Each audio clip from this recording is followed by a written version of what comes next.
Shalom. This week's Sedra is Sedra Ki Tietzeh. At the start of our Torah portion, God commands the Jewish people about taking captives when waging war. He wrote, when you take the field against your enemies and your God delivers them into your power, and you take some of them captive, and you see among the captives a beautiful woman, and you desire her, and would take her to wife, and discards her captive's garbs, she spends a month's time in your household, lamenting her father and mother. After that, you may come to her and become her husband, and she shall be your wife. In his commentary to this verse, Rashi wrote, God is speaking here of a war that is not obligatory upon the Israelites.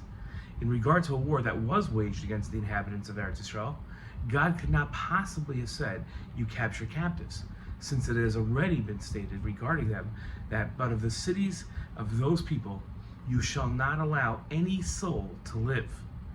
The distinction between different kinds of conflict reveals a deeper truth about entry into the land.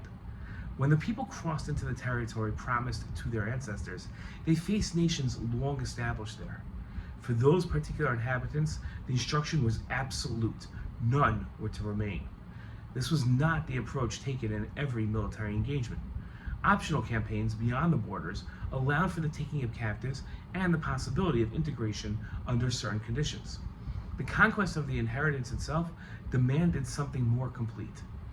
This Dvar Torah presents three reasons to explain why the command was given in this form.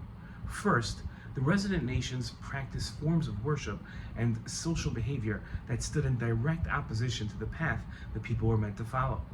Idolatry, ritual cruelty, and moral disorder had become woven into daily life. Allowing any remnant to stay would have placed the newcomers in constant proximity to these patterns. Influence travels quietly through shared space, marriage, and daily contact.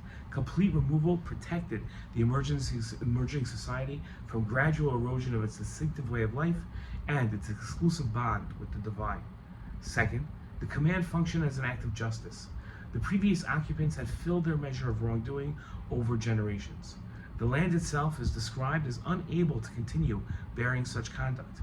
The arrival of the people, therefore, served also as the instrument through which that accumulated corruption was brought to an end.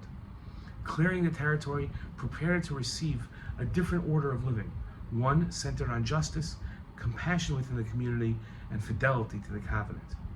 Third, only total possession could secure the inheritance for the long term. Partial conquest would have left pockets of population capable of later rebellion, alliance with external enemies, or competing claims to the same soil. A nation newly formed after centuries of slavery and wilderness wandering needed unbroken control of its land in order to build stable institutions, transmit its teachings, and fulfill its purpose without perpetual internal threat. The completeness of the command, therefore, served the future continuity of the people in their home. Together, these reasons show that the conquest was never merely military. It was the necessary foundation for society ordered around a unique relationship with the divine and a permanent place among the nations. In our time, the same principles call for moral clarity and resolve. A people that has returned to its land must still protect its core identity against forces that seek its erasure or dilution. Decisive defense of existence, refusal to compromise with ideologies of destruction, and vigilance against influences that corrode foundational values remain essential. Only then can the inheritance remain secure for generations to come. Shabbat Shalom.